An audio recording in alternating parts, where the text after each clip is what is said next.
Hello again, everyone. We're back with Jen, another segment of 5 Minutes with Jen, our collection development head here at the library. My name is Mary Ann Paternity, as you may all very well know, the coordinator of the book group program here at the library. But today we're going to turn things over to Jen to tell us once again some of her favorite books. Thanks, Marianne. Hi, everybody. Since we're halfway through the year, I thought that we could talk today about my 5 favorite books thus far this year. We're halfway through, and here's what's got me excited. And even though I've talked about some of them before, I think that it's always a good refresher.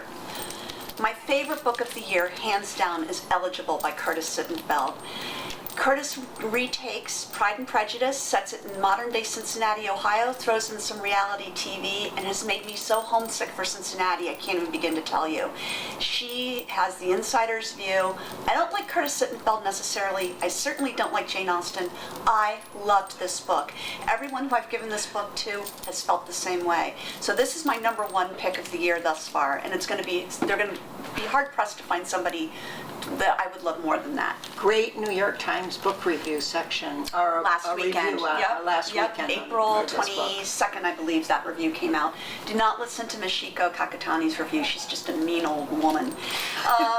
The Nest, debut novel. The author said, "I'm just so happy that somebody wanted to read it." It's our most wanted book at the library right now in the fiction side of the list, with over 60 holds. There's plenty of meat to talk about here. It's about a group of grown siblings who have come to think that they will be coming into a great inheritance, and how they've lived their lives waiting for that feather bed to fall back on, and they discover that not only is the nest, which is what they call their inheritance, not going to happen, but it's a whole brick sidewalk they're about to fall on.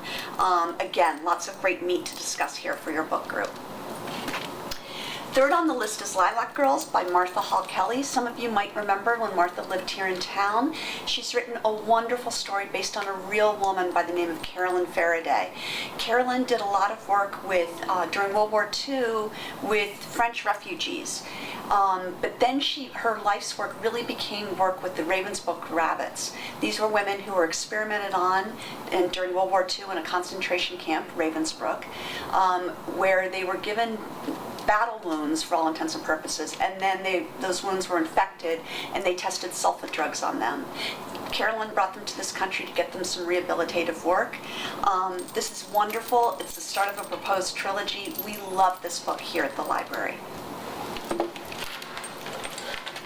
All Things Cease to Appear by Elizabeth Brundage. Wonderful, wonderful story about what really goes on in families and marriages, and how you can't even begin to guess what goes on in family and marriages.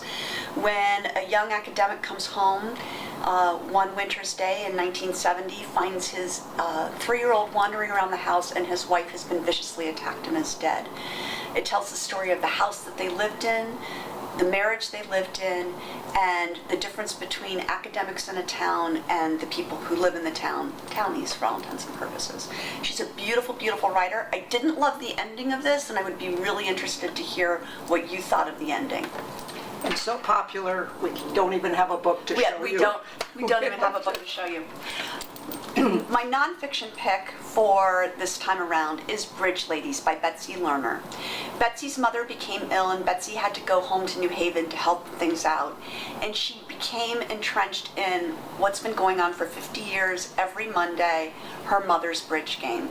This is not a book about bridge. I don't understand bridge. I skipped over the bridgy parts. This is a novel about mothers and daughters and friends, and what it means to have something, when your world is not stable, you will always have this Monday at 12 to fall back on.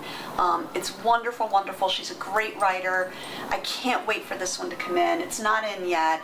I don't think Marianne has it as a book in the bag, but if you request it, they'll lay it in for you. It's worthy. And that's what I've got for this month. They all sound terrific, and we definitely, if we don't have them as books in a bag right now, we will definitely be getting them. So please, any of these that you might be interested in, just let us know, and we'll put you on the list. Thank you, everybody. Hope to see you next month. See you next month. Bye-bye.